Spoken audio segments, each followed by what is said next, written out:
Story 1. People absolutely love crossing the highway near where I live in all black clothes in the middle of the night. They have probably come within feet of causing an accident at least half a dozen times. Story 2. I turned on the lights in the car while my father was driving. It almost ended all of us that day, apparently. Story 3. In high school baseball, I hit a screaming line drive at the pitcher's forehead. It made a horrible sound, and he was down for 45 minutes surrounded by medics. Just sitting there waiting felt like an eternity. I seriously thought he might have a severe brain injury or even worse, but in reality he was treated for a concussion. I reached out to him the next day, and we became good friends as a result of the incident. Story 4. A man walked out from between two trucks, head down, looking at his phone. If I had not seen him and swerved to miss him by inches, he would most likely have been killed. Story 5. Not me, but two of my close friends when they were in middle school in the early 2000s. They were in their rebellious stage, smoking marijuana and drinking alcohol. At one point, they were upstairs looking at their father's marijuana stash and found a revolver. It was a loaded revolver, but not cocked. One of them figured out how to cock the gun, and right when he was asking, "Hey, how do I uncock the revolver?" the gun fired. The bullet flew past the other friend's head, nearly 2 inches away, and hit the wall in their parents' room. Yes, they are still alive, and we're in our 30s now. Story 6. I'll go next. I had a date with a guy who turned up drunk and continued to drink throughout the date. During the date, he got very handsy and wouldn't listen to me at all, so I pushed him hard. He fell backwards, and his head hit the floor. He was unconscious, and I was terrified. There was so much blood. I called an ambulance, but while waiting, I decided to take him to the hospital because I was so panicked. Anyway, I genuinely thought the guy was dead. He was out cold. He's fine, by the way. As a side note, always take no as a final answer. Story 7. When I was 10, I was in charge of watching my 3-year-old sister while my parents were sleeping upstairs. She vomited, so I took her to the bathroom and started taking off her clothes to put her in the bath. That's when I saw she had nicotine patches all over her chest. My parents were heavy smokers and had tried every method over the decades to quit. I don't know when or where she got into them, but she must have put them on herself, thinking they were just harmless stickers. There are many factors involved, but to summarize, it was a violent and neglectful childhood that I am only now understanding as an adult. I'm ashamed of what I did, both then and now, but I was responsible for my sister, and I was sure I'd be beaten if my parents found out. I was afraid. I pulled off many of the patches, hid them in the garbage, and scrubbed my very sick sister. Somehow she didn't die. My parents never knew. I blamed myself for many years. I still do. She nearly died because I was more afraid for myself than for her. I have never told anyone. This is the first time this has been shared anywhere beyond my memory. I realize now, as an adult and a mother, that I wasn't to blame. If this had happened to my sons, I would never hold them responsible, not during or after. They are children, but it feels different when it is living in your own soul. Somewhat related, parentification is a real phenomenon that is dangerous and causes lifelong trauma. Please do not stay silent when you see children raising children. Story 8. Had a medical emergency and fainted while driving on the highway. I was thankfully the only one who was injured, but I think every day about how badly it could have gone and that I could have very well killed someone. Story 9. During my master's program, I was an international student in the United Kingdom. All of my friends had gone home for the holidays except one other person who was staying, and my flight was in a couple of days. We went out drinking to celebrate the end of the term, and in the morning, she messaged saying she did not feel well. She was vomiting and had a bad headache. I knew she was diabetic but assumed she was just hungover. She said she wanted to go to the hospital. I walked her to the nearest hospital, but they said they could not take her because they did not have any doctors, which was strange, but I accepted it. So I took her back to my room, made her soup, and took it easy while monitoring her to see if her condition improved. That night, she insisted we go to the hospital, so we took public transport across the city. As soon as we got to the emergency department, They realized her insulin pump had failed and said she would have gone into a coma if we had waited much longer. She was in the hospital for a full week. In summary, I almost put my friend into a coma by trying to treat what I assumed was a hangover, but it turned out to be a serious diabetic issue. Story 10. I was working multiple shifts while sick and just couldn't stay awake anymore. I was operating a train going 1 mile per hour, and it went through a coal silo door. Caused $15,000 in damage and nearly killed 2 men. I don't overwork myself anymore. No paycheck is worth that. Story 11. I was in my early 20s and at a family get-together. I was driving an old Dodge Ram Charger 4x4. As I got ready to leave and waved my goodbyes, I glanced in my rearview mirror. It was clear. I started to back up and heard a terrible screech. I honestly thought I had backed over a cat. I slammed on the brakes and put the truck in park. Around the same time, I saw my aunt running toward the driveway. I jumped out, ran around the back, and saw my 9-year-old nephew halfway under the truck with terror on his face. Apparently, not knowing I was leaving, he had sat on the back bumper. I hadn't seen him in the mirror because he was below the bed of the truck. He was listening to music on his Walkman and didn't hear the vehicle start. When I started backing up, I knocked him off the bumper onto his stomach, and he began going under the truck. Thankfully, he had the wisdom to scream loudly. Thankfully, he was not injured, just very scared. That was close. This experience is also why I love that every new vehicle now comes with backup cameras and obstacle sensors. Story 12. I was 16 in my first car going a little too fast in a parking lot of some apartments. As I passed a parked car, a 2-year-old came running out in front, causing me to slam on the brakes. Had I not stopped, he would have gone right underneath my tire.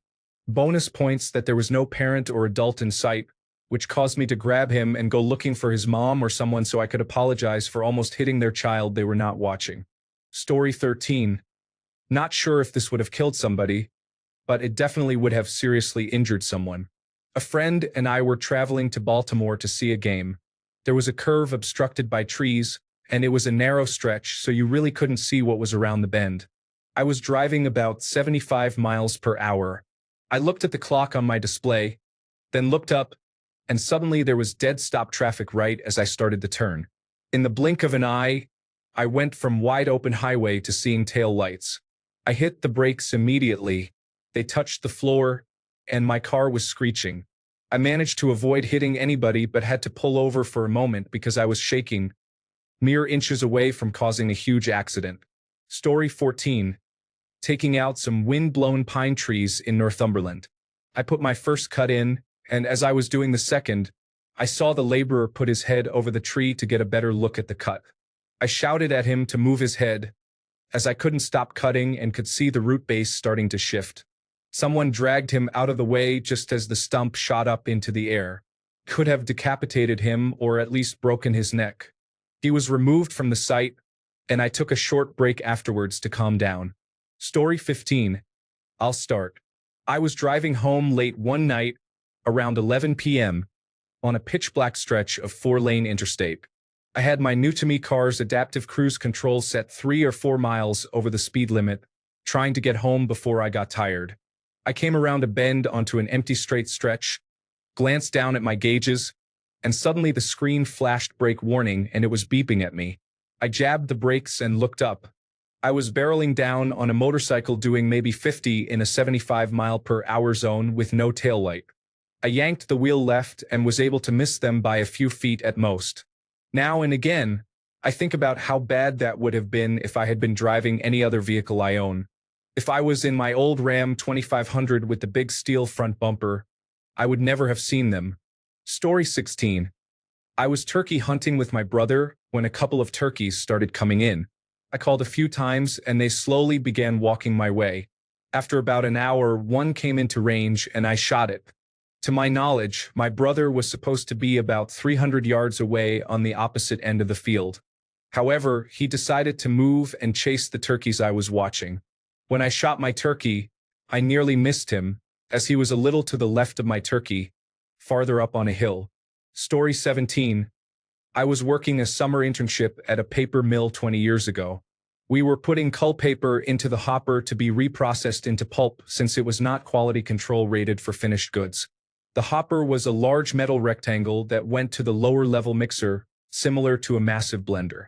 It was drilled into your head that if you fell in and somehow stayed out of the blades, the viscosity of the paper pulp mixture would make it impossible to stay afloat, so you would drown long before they could empty the tank.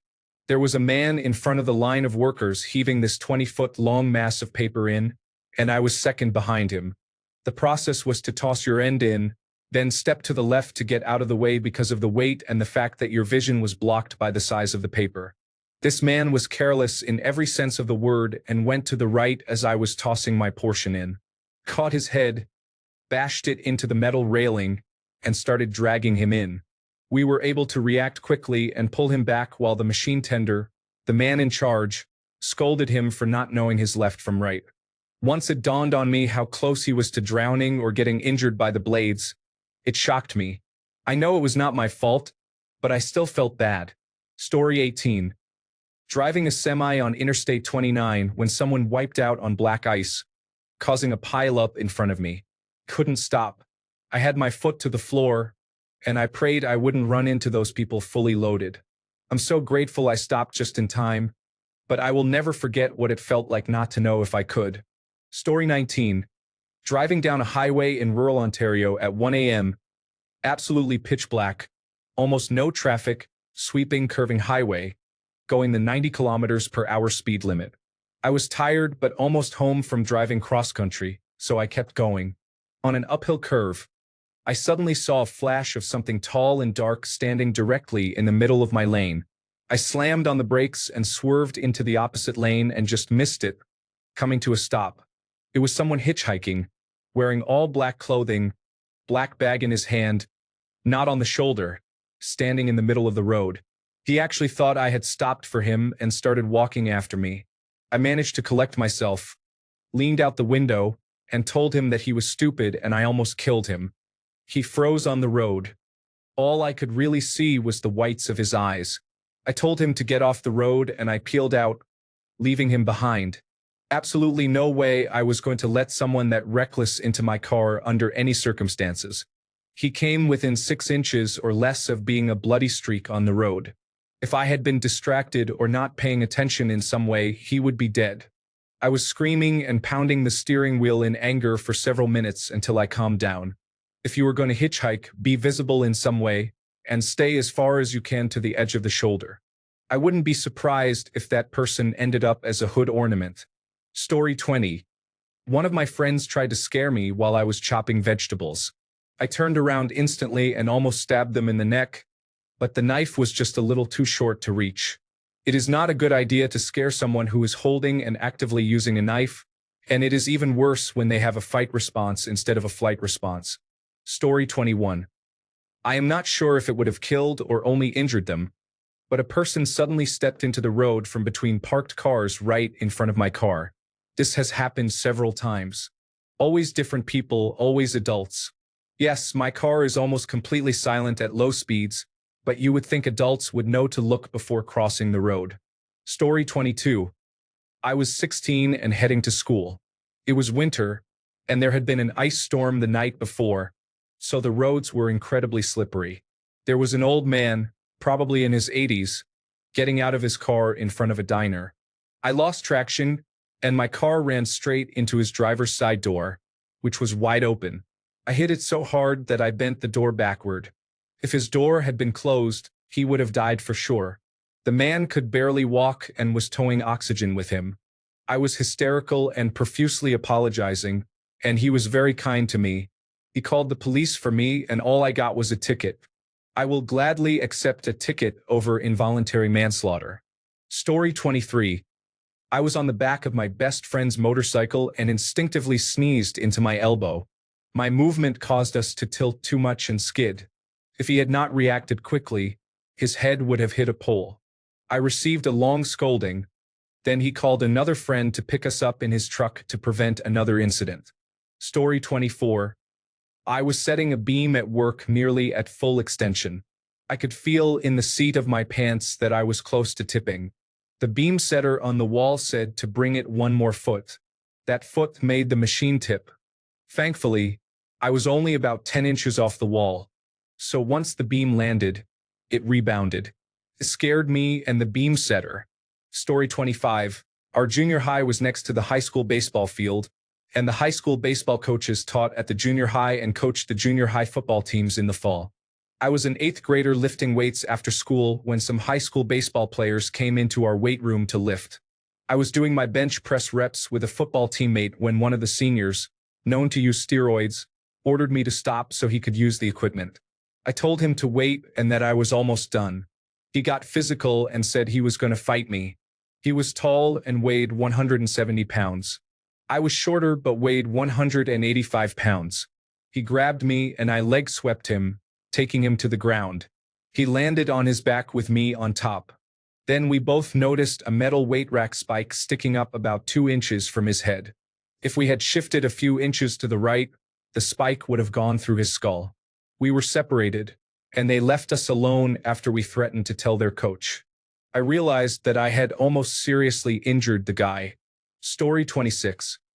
My then fiancé and I took our combined 5 children on a spring break vacation, and we rented a minivan to make it easier. He drove all night, so I took over at dawn to let him rest. The van had wobbly steering, making it difficult to cruise in one lane. At one point, I glanced down at the CD player or iPod to change songs, and when I looked up, we were flying at 60 miles per hour onto a gravel shoulder next to a deep downhill ditch. I really thought I was about to cause a fatal accident.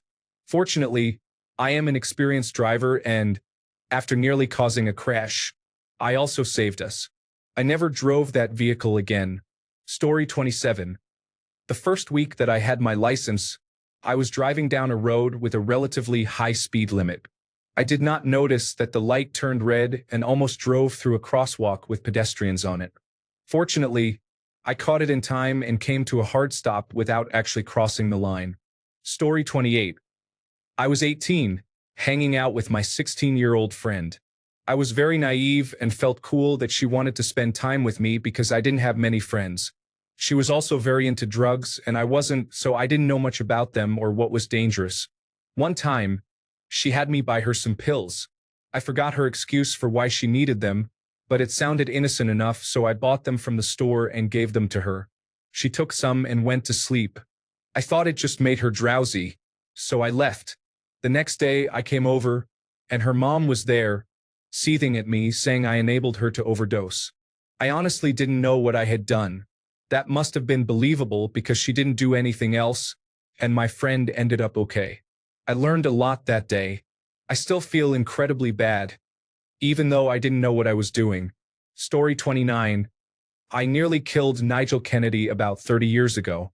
I was driving into a garage in Malvern, England, when this scruffy, intoxicated man suddenly jumped in front of my car. I slammed on the brakes to save his life, and he responded by abusing me. Story 30. I turned right onto a street, and someone ran across in front of my car.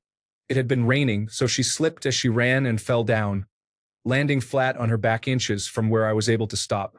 If I had not reacted in time, I definitely would have run her over. She got up, looked at me, and it was my former student. I yelled at her, and later she texted me thanking me for not hurting her. Story 31. I was throwing rocks at a dock in a lake when I was 14, trying to land them on the dock about 30 feet away. No one was swimming at the time. Then a family came down to the beach, and their daughter started swimming. Being a careless teenager, I continued to throw rocks, thinking there was no way I would hit her. I don't know if it was a momentary lapse, but I released the rock late, and it hit her in the head. She sank into the water. I ran in with my clothes on to grab her and then helped her out of the water. She had a gash in her head and had to go to the hospital for stitches. I apologized profusely, and the mother was calm about the whole ordeal. I felt terrible. Story 32. I gave a diabetic boy a sugary soda. They almost had me arrested for that. I was a little kid then. My mom and my grandma really raised hell on that man. They moved away and I never saw him again. I remember that was the Fowler boy. Story 33. Mum's salt was some weird fake salt or salt with something added. So when you put it in food, it doesn't season properly. I don't know. I put loads in this dinner trying to make it tasty, and my dad ended up with heart palpitations he didn't mention. Then, a week later, he had a heart attack. I am still convinced it was my fault. He's quite a poorly guy. I just wanted to cook for him while I visited. Story 34. I forgot my little brother, who is 9 years old, was severely allergic to cats and cat fur. Both of us have pretty bad asthma. I had to pick him up from school and forgot that I had taken both of my cats to the vet. They free roamed the car, and I hadn't had time to vacuum. About 5 minutes into the car ride home, I heard him struggling to breathe and asked him where his inhaler was. He said it was at home, 20 minutes away. Then I remembered the cat fur all over the car.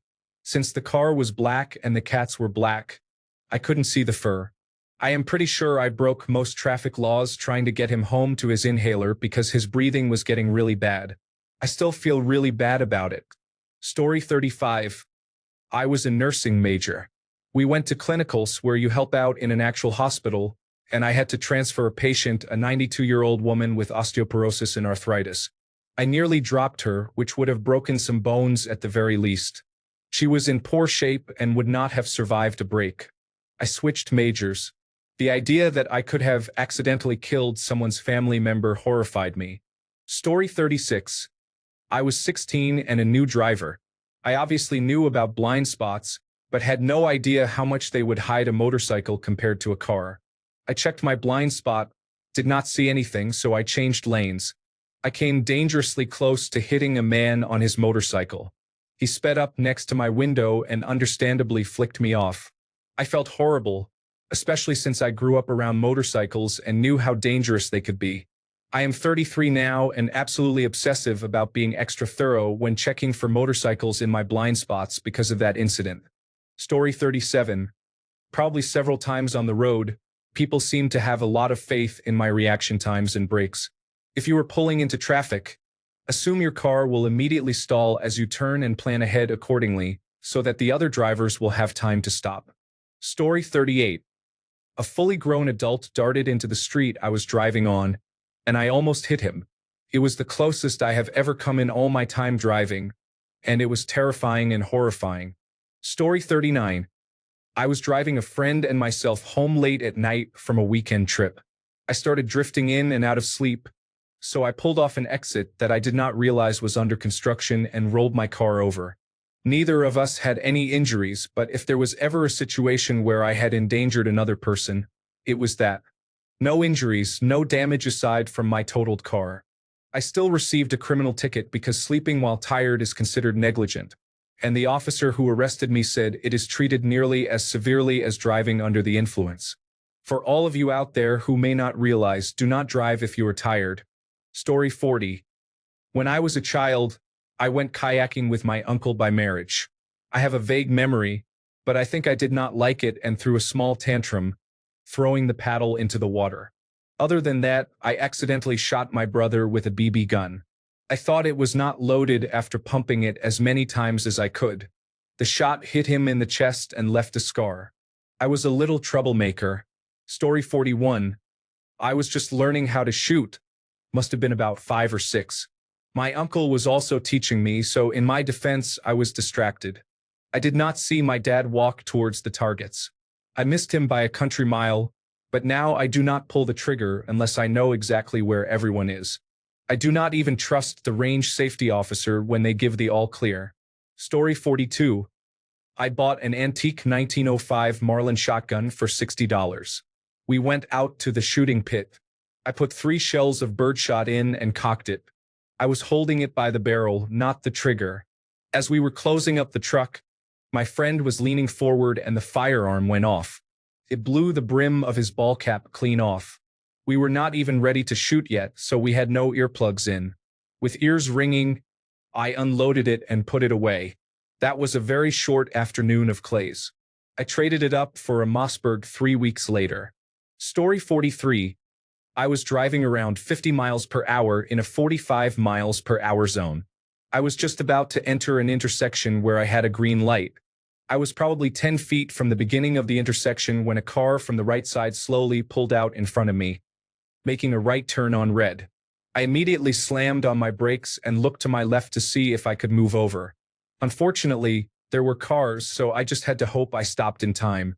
My tires were screeching, but miraculously, I was able to slow down enough not to rear-end him. The other driver had not accelerated past 15 miles per hour at that time. Once traffic to my left was clear, I moved over, and as I passed, he still was not going over 25 miles per hour.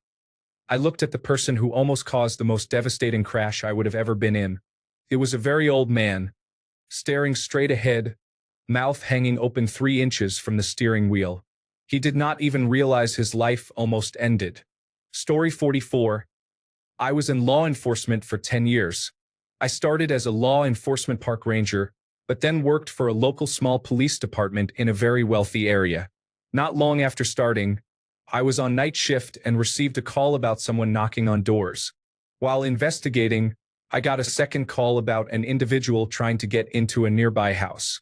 It must be the same person. I quickly responded with 2 additional officers. As we were pulling up, dispatch said the suspect had made it inside the home.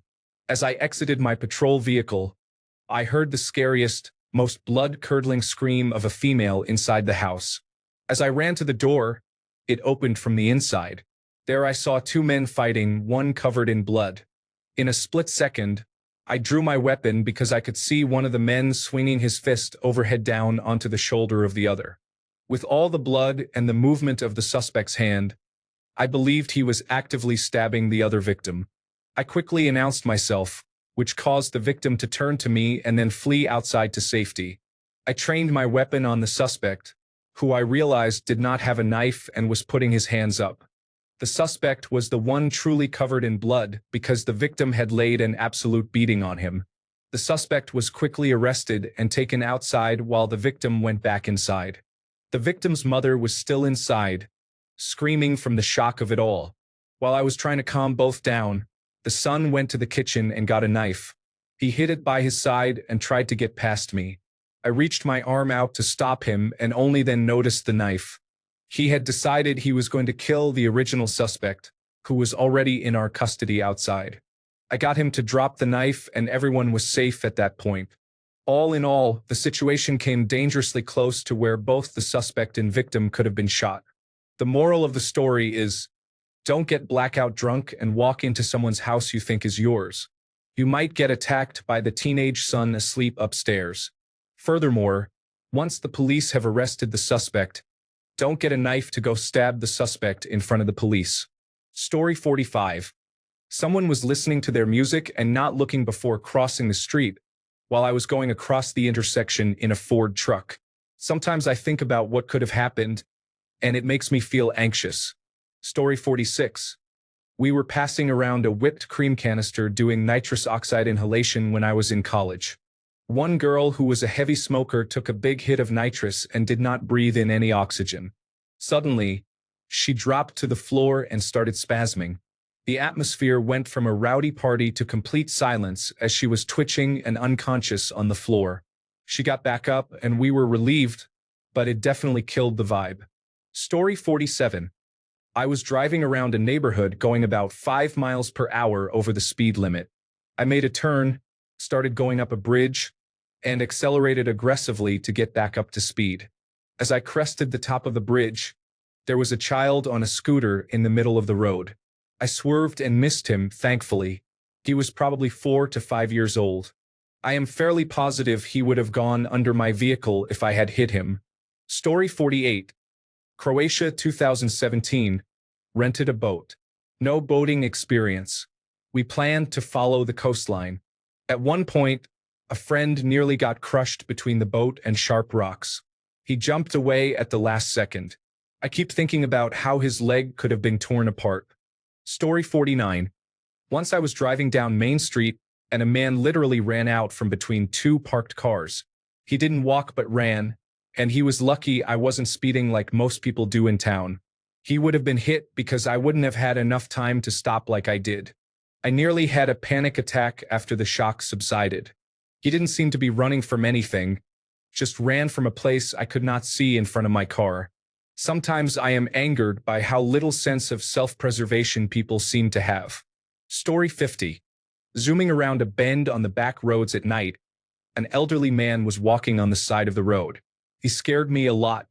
Those roads have a straight white line with bushes and trees on either side, so there was nowhere else for him to go. Story 51. Speeding through a village in my mother's automobile, I nearly hit an entire family.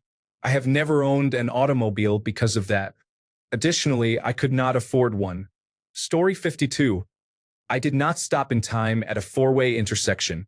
Everyone walked away from it, but it still haunts me regularly that the difference between me being here versus in jail is about a heartbeat or two.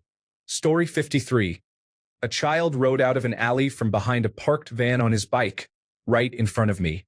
He is lucky I was paying attention because if I had been distracted for even a moment, he could have been seriously injured.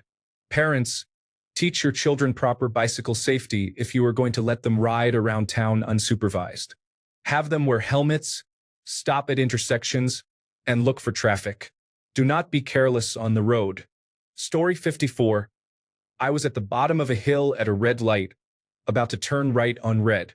Half a second before I started moving, two bicyclists flew past my car through the red light and intersection. It was 10 p.m. at night. I pulled over after waiting for the light to turn green. I could not believe how close that was. Story 55. Just the other week, a woman pushing a pram crossed the road without looking and walked right in front of me. I had to slam the brakes quickly and stopped about a couple of inches away from the pram. I nearly wiped out an infant. I wanted to give her a hard time for being careless, but she looked like she already had enough on her plate, so I just went about my day. I had to pull over a few moments later to gather myself as it sank in that I nearly splattered a baby all over the road. The only other time I came close to harming someone was on a bachelor party years ago when I gave a guy I had never met a bag of 3 for methylenedioxymethamphetamine to try a little bit, and he swallowed the whole lot. We had to carry him around like Weekend at Bernie's for the whole day, hoping his heart didn't explode. He took it like a champ, to be fair. Just a heavily affected champ who couldn't talk properly for the next 6 hours. Story 56. I missed a jaywalker by mere inches as he was walking too far into the street at night, wearing all black.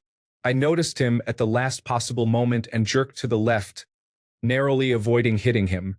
Story 57. Got drunk at a friend's house and woke up in my own bed. I have absolutely no recollection of how I got home, which is a 20-minute drive from where I was. My car was intact and there were no reports of hit and runs. It was a stupid, reckless risk, and I definitely could have accidentally killed someone that night. I thank my lucky stars that I did not, and I never drink and drive now. Story 58. Just reading the question and reliving the moment for a second is scary. I was rushing to take my daughter home one day. She lived right next to an elementary school. The car in front of me stopped suddenly. For no reason, I decided to speed around them quickly. That will show them. There was a lady and her small child crossing the street. When I sped around, I just missed them by inches. I basically ran them over. It was crazy. My heart dropped and I felt sick. I still can't believe how close I came to hitting and most likely killing that lady and her child. I am truly a terrible person. Story 59. I was 14, living in a group home. The kitchen was busy, and I was making tea in the microwave. Just as I was pulling my very hot tea from the microwave, a younger girl ran around the kitchen island and slammed into me. I had put the cup on a plate because the ceramic was hot, and when she ran into me, the whole cup and its contents landed on her chest. The cup caused a circular burn on her chest while the liquid splashed over her face, shoulder, and chest. It was completely accidental, and I would argue it was not my fault, but I used to have nightmares about her flesh melting like wax, and I will never stop feeling bad about the perfect circle burned into her chest. Story 60. I was about to give morphine to someone, but I was a little confused that day and wanted to give him more than 4 times the dose I am allowed to. Thankfully, my coworker noticed. Story 61. I was driving while severely exhausted late at night with a car full of kids, nephews, and their friends. My eyes were crossing, and I was struggling with all my will to focus while gripping the steering wheel tightly. I should have pulled over, but we had to pass through some rough parts of town. I got them home, but it was very dangerous. It was a 1 to 2 hour drive. We were returning from an event. I was biting my lip to feel the shock of pain so I would not pass out. Story 62. I don't remember the specifics, but I almost crushed a coworker when we were changing a rear axle on a semi-truck, something I had never done before. He was under the truck and I was on the jack. I remember someone in charge telling me it was okay, so I twisted the handle to release the jack. The coworker's head was in a bad spot. He yelled, and I quickly raised the jack back up to stop his head from getting crushed. I apologized profusely, though I should have verified before proceeding. He was just thankful I raised it back up quickly. We weren't mechanics, just drivers and equipment operators. It was a small town in Wisconsin, and these coworkers grew up on farms and usually did most of their own mechanical work. Story 63. I didn't know the loading door in the warehouse at the grocery store was solid wood. I also didn't know there were no stoppers at the end of the rails when you rolled the door up. One day we were goofing off, showing how we could all lift this heavy door easily. I grabbed it with one hand and yanked it. The top panel, weighing 40 to 50 pounds of solid wood, came off the rails and swooped down to within an inch of a coworker's head. Story 64. I was driving home late one night after a work event. I was very tired but completely sober, driving 75 miles per hour down a highway with a speed limit of 70. I was cresting a small hill when my lights illuminated a homeless man stumbling across the road. I jerked the wheel to the side, barely missing him, and managed to regain control of the car. I drove home cautiously for the rest of the way. I was alert but terrified. I do not know if I would have gotten in trouble afterward, given it was nighttime and I was sober. That incident scared me deeply. If I had been even a split second slower in turning the wheel, I might have hit that man. I called the police to report it, then got home and had several strong drinks before going to bed. Story 65. Twice in a day, I tell this story. I was target shooting at the family farm. 100 yards beyond what I was shooting at, my cousin was sitting in a ground stand. He had no idea and I never told him. Story 66. Probably one of the many times I have been driving at night on roads without streetlights or sidewalks and a pedestrian, dressed in their very best ninja attire, is walking on the side of the road with the flow of traffic. Story 67. While drunk camping, I put a large pickle into a strap-on harness because I thought it would be funny. A male friend decided to fellate the pickle, which was fine until he deep-throated it and bit it. He started choking and almost died, but we were able to fish it out of his throat. Story 68. A friend of a friend came over to my apartment and had a bad attitude toward me the whole time. I had been exercising, running, and jumping rope vigorously. After a little while of him being disrespectful in my own home, I challenged him to a boxing match, but he declined. A couple of nights later, I was in my bedroom around 2 in the morning when I looked out my window and saw a man standing in front of my car. I opened the window and yelled, "Hey, what are you doing?" It scared him because I suspected he was there to vandalize my car. I grabbed my large 8-inch blade, put it in my pocket, and ran downstairs to assess the situation. It was the same friend of a friend whom I had challenged to box. I thought he was mad about the challenge and came to vandalize my car. I asked him loudly what he was doing at my house so late at night.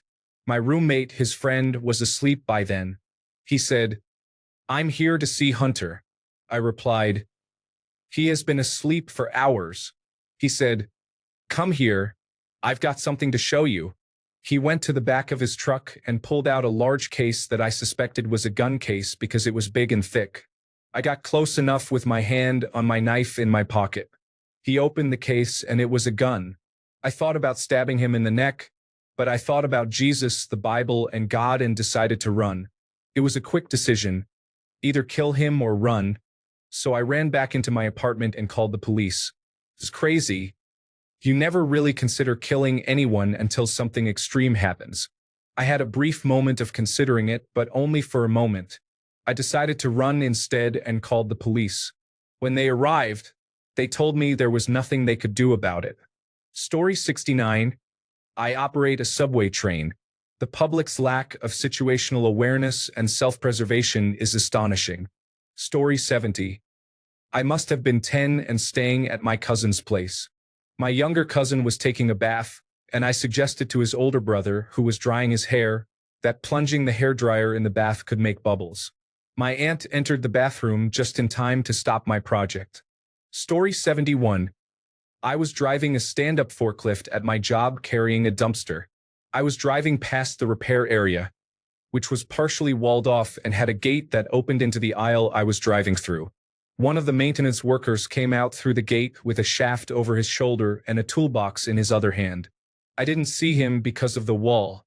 He didn't look, stop, or slow down, he just came right out. The only reason I didn't hit him was because his buddy started yelling at him. Our forklifts have flashing lights. The worker stopped dead in his tracks when he heard his buddy yelling and was about 2 inches away from the dumpster as I passed, with his back toward me. I stopped and he turned, looked at me and said, "Well, guess I won't do that again," then kept walking. That rattled me pretty badly. Anytime I drove by that maintenance gate, I would lay on the horn to let them know I was coming. Sadly, that maintenance worker died a year later after rolling his truck over. He wasn't wearing a seatbelt, so I'm guessing carelessness was a pattern with him. Story 72. At my last office job, we would do a potluck about once every 2 months. There was no reason other than we all liked food and enjoyed snacking while we worked. At the last 3 potlucks, the food I brought did not get touched much. Non-alcoholic sangria, pigs in a blanket, and German chocolate cake. For the next potluck, I decided to play it safe and bring brownies. Who doesn't love brownies, right? How I make brownies: instead of 2 eggs, I use 3. Instead of water, I use heavy cream. I replace oil with butter as well. I had some Girl Scout Thin Mint cookies I recently bought to help support a coworker. So I crushed those up in a plastic bag and sprinkled them on top.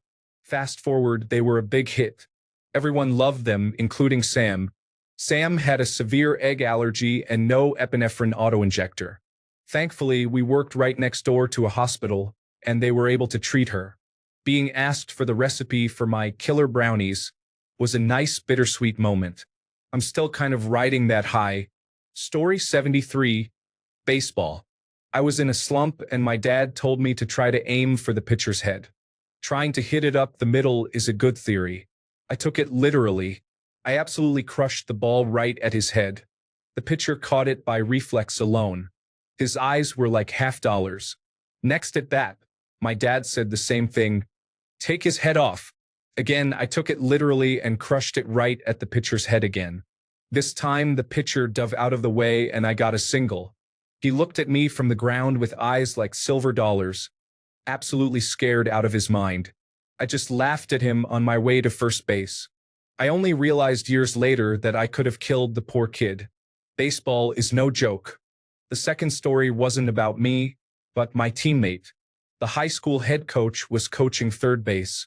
He was giving signals to the runner but lost track of the hitter. The hitter absolutely got all of it. He hit the coach in the jaw, shattering it. The coach had his jaw wired shut for the rest of the season. A couple inches in the other direction could have been a temple shot.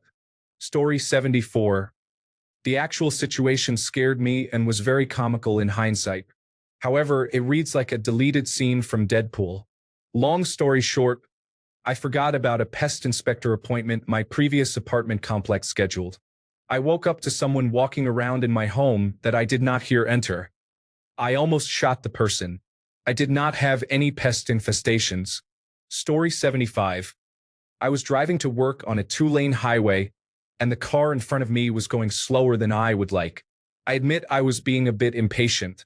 When we finally reached the broken yellow lines, I checked twice and didn't see anyone. As I was going to pass, I saw a flash from the sun reflecting off something, which turned out to be a motorcycle. I didn't have time to check if I had fully passed the other car or to go back behind it, so I swerved to the left with half my car on the road and the other half on the shoulder, giving the motorcycle enough room to pass. As he passed, I raised my hand apologizing. Surprisingly, he did not gesture angrily, which would have been understandable. He passed safely, and I finished merging in front of the other car, my heart racing and sweating. I realized my impatience could have cost that man his life. I reminded myself that it is better to take my time and always check for motorcycles. Story 76. My next-door neighbor and I almost killed ourselves while goofing around with his father's professional bow and arrow, which we found in the garage. We shot the arrow straight up in the air like fools. We couldn't track the arrow after a second or two and immediately became frightened that it was going to pierce one of our skulls on the way down. We sprinted for cover under his balcony. Indeed, the arrow came straight back down and got stuck in the dirt nearby where we were standing. It was solidly lodged in the dirt. We had to tug pretty hard to get it out. It definitely would have caused a serious, maybe fatal, injury had it grazed or pierced any part of our head or body. Story 77. There have been a few incidents while driving. One was in my personal vehicle, driving into work early in the morning when it was still dark.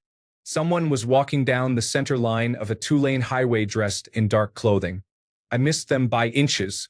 I don't know what they were doing, perhaps intoxicated or impaired. The second incident occurred while I was driving a semi-truck for work. A girl was crossing in a crosswalk while I was waiting to make a left turn at a blinking yield light. I had been waiting for a gap in traffic and did not notice her enter the crosswalk behind me.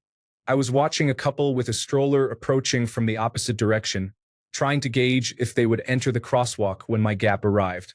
The only reason I did not hit the girl was because my passenger and co-driver yelled out.